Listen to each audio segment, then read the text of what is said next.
What up, people? I got y'all right here on an hourly for Bitcoin. As y'all can see, a nice little pattern in form. We got an M to a dub right here. We already got our level 1 down. We starting at level 2. But generally speaking, we're trying to come up here towards this 100 EMA. But I believe we should come up towards 18.5, probably around max. Zoom out a little further, hit y'all on the 4 hourly. So boom, on the 4 hourly, that'll be a hit to the 50 EMA on the 4 hourly.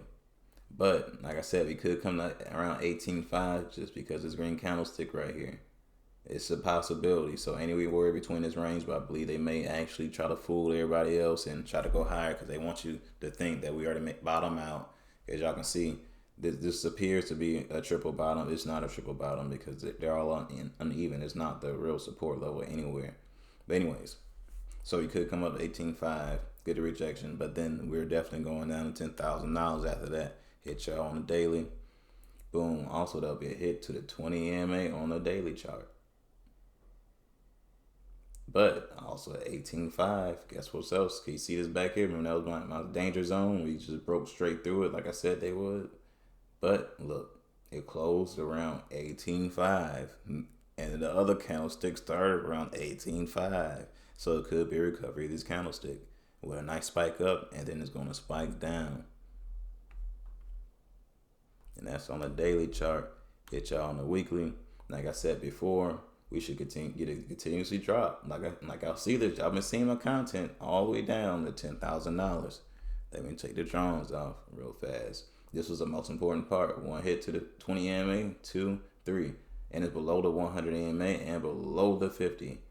There's nothing else holding it up besides this major support level at $10,000 because it's the start of this head and shoulder formation.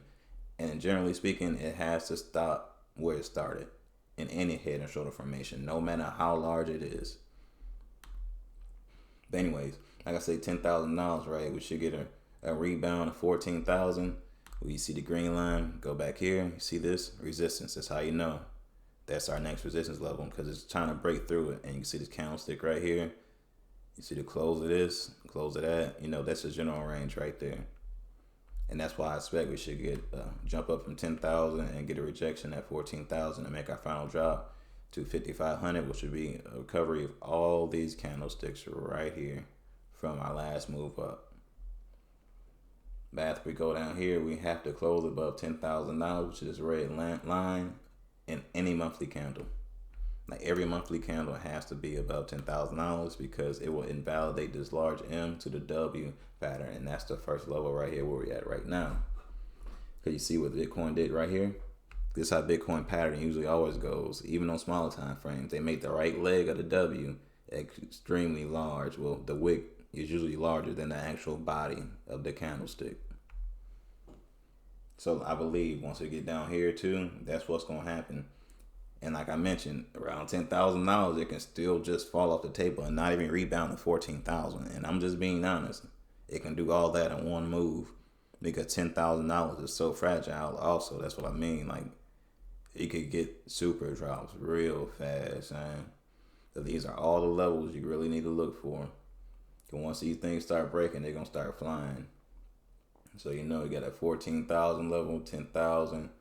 Then we got that 6,500. And then the 5,500 to the very low. Then we get a reversal. Definitely above 10. But the thing is, you never know until we get a bounce off $14,000.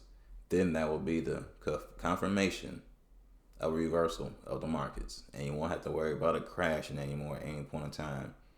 But, you know, this cryptocurrency and the world would be completely different after it hit $5,500. I'm going to just tell y'all that now. But anyways. Anything I just said is not financial advice at all. Y'all grown. Y'all make your own decisions. But like, comment, and subscribe. Peace.